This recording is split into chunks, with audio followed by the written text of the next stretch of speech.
Navistar has a lot riding on the new LT model highway tractor. The company suffered a landslide loss in market share following its disastrous flirtation with a misguided emissions technology back in 2010. But Navistar is back with a truck that's sure to make up much of that lost ground, if not all. The LT was built around the driver, but it also delivers big gains in fuel efficiency and reliability. That gives fleets at least 3 good reasons to give Navistar and the LT a second chance.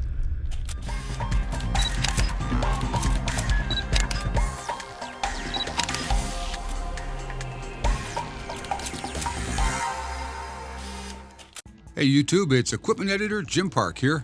I'm in New Carlisle, Indiana at Navistar's proving grounds with the company's new LT highway tractor. The LT might bear some resemblance to the ProStar model, but it really is a very different truck. I'll cover some of the new driver amenities and the aerodynamic improvements in the LT walk-around video, but first let's have a look at the new powertrain and the improved fuel efficiency. The truck has Navistar's new 12.4-liter A26 engine.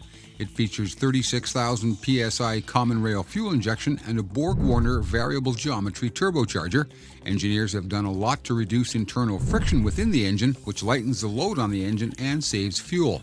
Navistar says it's up to 5% more efficient than the N13 engine it replaces, and the B10 design life on the engine is 1.2 million miles.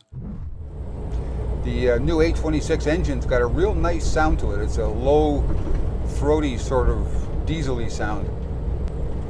The way this engine's set up, it's a 450 horsepower, 1,700 pound-feet with the Eaton Advantage 10-speed. It's got a downsped driveline, so fuel efficiency was obviously front and center with the design of this particular truck. There's a whole host of drivelines available, of course, but for on-highway, if you were speccing this truck to run out at 65 miles an hour, you'd be pushing just a little more than 1,100 RPM. Which is well within the peak torque band of the engine. That dips down as low as 950, goes up as high as about 13 or 14. So with sitting right there in the middle at the 1100-ish range at 65, you're right where you want to be. Very drivable engine speed. You've got a few miles an hour up and a few miles an hour down from your cruise speed where you've still got peak torque to play with. You know, you can't always take this to the bank, but it's a pretty good average, pretty good indicator of what we're doing. Right now, my instant fuel economy, according to the driver display, is 8.7, and the average for this truck since it was last reset is 9.1.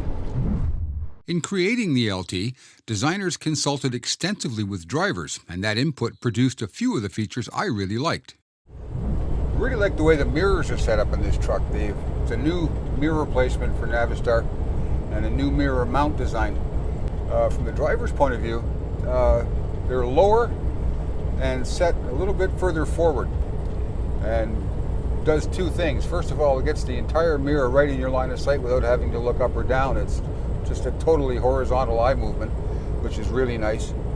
And over on the right hand side, when you're looking right down a highway at 90 degrees to the truck, if you're at a traffic light or a stop, sometimes it's a little difficult to see traffic approaching from the right hand side, but this mirror is actually low enough that you can see over the top of it and further up the road to see what might be coming your way. There's also a nice gap between the front of the mirror and the A-pillar, so you can see between there and of course around the A-pillar further forward there still, but the visibility on the right hand side is great. Also, one of the first things I noticed when I got into this truck was the door sill. I mean, it's exactly where my arm wants to go. Your arm may be different, but I can sit here, hold the wheel the way I'm really comfortable driving. The arm is in exactly the right place. And really special about this door is the lock mechanism at the back. It's not going to be sitting under your elbow and driving you nuts while you're going down the road. There's a lot to like about the LT, but I was particularly impressed by how quiet it is. We're carrying on a conversation here in the truck. No effort whatsoever. Really easy to communicate with my co-pilot. Just slowed down to come through town here. We're running at 30 miles an hour right now. And we're in 8th gear, but 950, 1,000 RPM. And I'm just easing the throttle here now, coming through a green light. 900 RPM. You can barely hear the engine. So I'm sure the folks outside are grateful too that we're not running through here at 18 or 1900, making all kinds of racket. So this low RPM operation that we're seeing in these latest generations of engines, good for fuel economy obviously, but good for public relations too, I might add, because it sure does make the trucks quiet. Another thing that's worth mentioning is how well the A26 engine is matched to Eaton's Advantage 10-speed automated manual transmission. They give you a very efficient range of road speeds in the top 2 gears. So now we're cruising along here in 9th gear.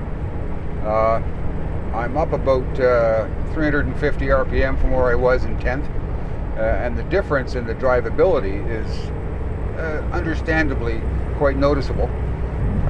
So driver's choice there, I guess, when you get down onto a 2-lane road like this, where you've got a speed limit of 50 or 55 miles an hour. Obviously you can't run along at 65 the way it was sort of engineered, but you've certainly got some latitude to get down 10 or 15 miles an hour without necessarily having to drop a gear.